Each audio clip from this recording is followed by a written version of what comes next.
wala. Kung ano mga kachipan lang. Katulad ng babe, nini ko, which means baby ko, ganyan.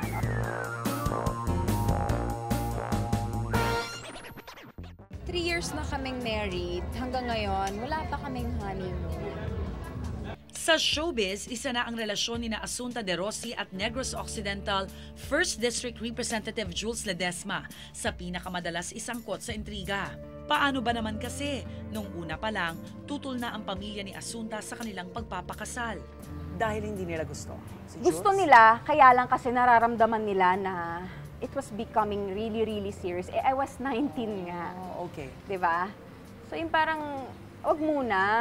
Naiintindihan ko, 41 na siya, marrying age na yan eh. Nung malaman namin na si Jules at saka si Asunta na, siyempre, hindi kami natuwa. Kasi nga, hindi ba, yung age gap nila. Tsaka, kailan lang sila nagkakilala eh. Bukod sa kanilang ina, ang pinakatutol talaga sa pagsasama ng dalawa, ang kapatid ni Asunta na si Alessandra. Noong una, syempre, parang shock kami. Parang, bakit yan? Ang dami namang iba. Pero yun talaga yung gusto niya eh. Syempre, noong una lahat kami super pigil. Hindi nagkibuan sa loob ng 2 taon sina Asunta at Alessandra. Pero sabi nga, time heals all wounds. Kaya noong 2004, nagkaayos din sina Asunta at Alessandra. Hindi ko maalala kung paano siya exactly nangyari. Pero parang may time yata, hindi ko alam kung ako or siya yung nag-text na parang, tama na, ayoko na ng away, please, kalimutan na lang natin yung nangyari. Natapos man ang gusot sa pagitan ng pamilya ni Asunta at ni Jules, patuloy pa rin silang pinupukol ng mga intriga. Nariyan ang usap-usapan na wife-beater daw si Jules. Yung battered wife ka daw. I like a little spanking once in a while. Echos, pero hindi nangyayari eh. Yung huling taong nanakit sa akin, magulang ko eh. Oo. Yun, yung mga bata nga kahit kailan hindi nakatikim ng palo. And you wouldn't allow that? Hindi. Tsaka Diyos ko, yung laki kong to, isang pukpok ko lang sa kanya.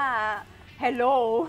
Isa pa sa madalas ipukol na issue ay ang pagiging bading di umano ni Representative Jules. Isang bagay na nilinaw rin ni Asunta sa akin. Ba't ba si Representative Jules? Hindi nga eh, sayang. Ang saya siguro nun! Ang saya nun, men! Hindi nga eh, sayang. Alam mo ba, ito, I'm not joking ha, this is true. Yeah. Nung bago-bago pa lang kami, he used to have a huge crush on you. I'm not joking. On me? Yeah. At least maganda taste niya, no? Hello?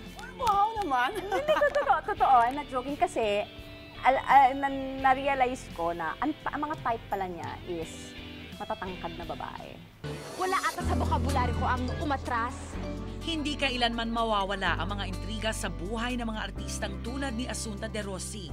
Ganun pa man, hanggat masaya sila at kontento sa kanilang buhay, walang dahilan para malungkot at mabahala.